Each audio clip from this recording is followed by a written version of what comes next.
سلامونه ګرانو کتونکو، اخیر سبزی مخاطب یم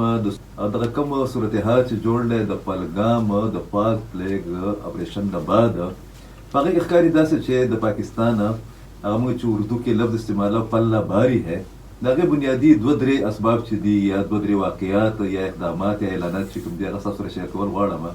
یو دا چې نیویارک ټایمز یو ډېر تفصیلي راپورټ شایع کړی دی چې په هغې کې زیات په سټرانګ پوزیشن باندې پاکستان ښودلی دی او د هغې لبولبا بیا خلاصه دا ده چې انډیا د ګاونډیانو یا د عالمي قوتونو په نظر کې ځان د مظلوم جوړولو دپاره یا هلته کې مودي سرکار د الیکشن ګټلو دپاره دغه اپریشن چې دی هغه کړی دی او د پاکستان کیس چې کوم دی په انټرنیشنل فورمز باندې یا په انټرنیشنل میډیا باندې هغه مضبوط دی. دا د نیویارک ټایمز راپورټ دی. بل ډیولپمنټ دا شوی دی چې چاینا په اول ځل باندې د هغو وزیر خارجه د پاکستان په حق کې خبرې کړې دي، اگر چې د ډیپلوماسي خپلې تقاضې وي هغې ویلي چې موږ غواړو چې پاکستان او هندوستان چې دی دا خپل معاملات چې کوم دي پوره امن طریقې سره حل کړي. خو په هغه کې پوینټ دا دی چې د پاکستان د سلامتۍ په حواله باندې چاینا د خپل کردار نه ادا خبر دی، خپل کردار به ادا کوي. دا ډېر اهم پوینټ دی. دریم چې دی امریکې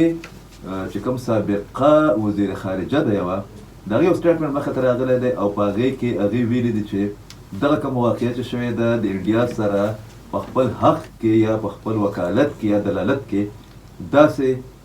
ارګومنټس یا ثبوتونه یا شواهد نشته چې د هغې په بنیاد باندې امریکا یا انټرنیشنل کمیونټي چې ده د انډیا سره ودرېږي. بیا بل طرف ته تاسو وګورئ نو انډیا دومره د بوکلاهټ ښکار شوی دی چې تېره ورځې په نه صرف دا چې د پاکستان چې کوم د سوشل میډیا ایکسس دی په انډین ټیریټري کې هغه ختم کړی دی، بند کړی دی، بلکې د پاکستان چې کوم نیوز چینلز دي هغه په انډیا کې بین کړي دي. د دې یو غټه وجه چې دغه دا ده چې په کومه طریقه باندې پاکستاني میډیا په اول ځل باندې د انډیا د میډیا په مقابله کې ډېر په میچور سټیټس باندې یو پالیسي اختیار کړه د ارګومنټس په بنیاد باندې، د دلایلو په بنیاد باندې، د معلوماتو په بنیاد باندې هغې د پاکستان چې کوم نیشنل نیریټیو ده د انډیا سره د تعلقاتو په حواله د دهشتګردۍ په حواله باندې هغه یقیني کړې ده. بل طرف ته که موږ د انډیا میډیا وګورو نو هغه یو ځل بیا زه دا خبره کوم چې هغه موږ ته بلکل د ساوت چې کوم د هغې د ساوت انډین موویز چې موږ ته موږ وایو د هغې کاپي موږ ته ښکاري. ډېر عجیبه غوندې ارګومنټس راځي، ډېر د کنځلو پورې د نازیبا الفاظو پورې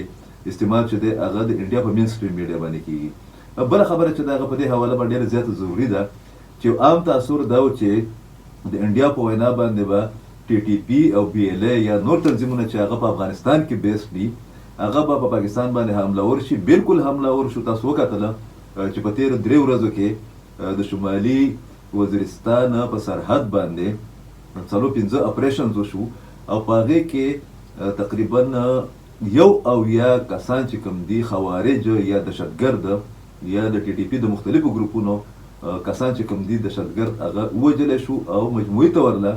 په تېرو 3-4 ورځو کې په خیبر پښتونخوا کې تقریبا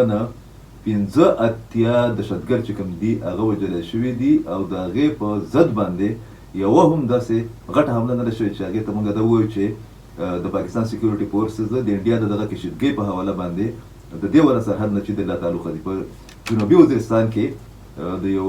امن کمیټۍ په دفتر باندې حمله شوې ده، افسوسناکه حمله ده، هغې کې 2 کسان چې کوم دي هغه شهیدان شوي دي. خو که بل طرف ته موږ د ټیرریسټو د وژلو شرې ته وګورو، ریشو ته وګورو، نو هغه ډېره زیاته ده. دا د دې خبرې ثبوت دی چې پاکستان د خپل سیکیورټي صورتحال نه چې دی هغه باخبره هم دی او کوم چې چیلنجز را روان دي د هغې نه د هغې د مقابله کولو چې دی صلاحیت او پلانینګ چې دی هغه هم لري. ډېره مننه.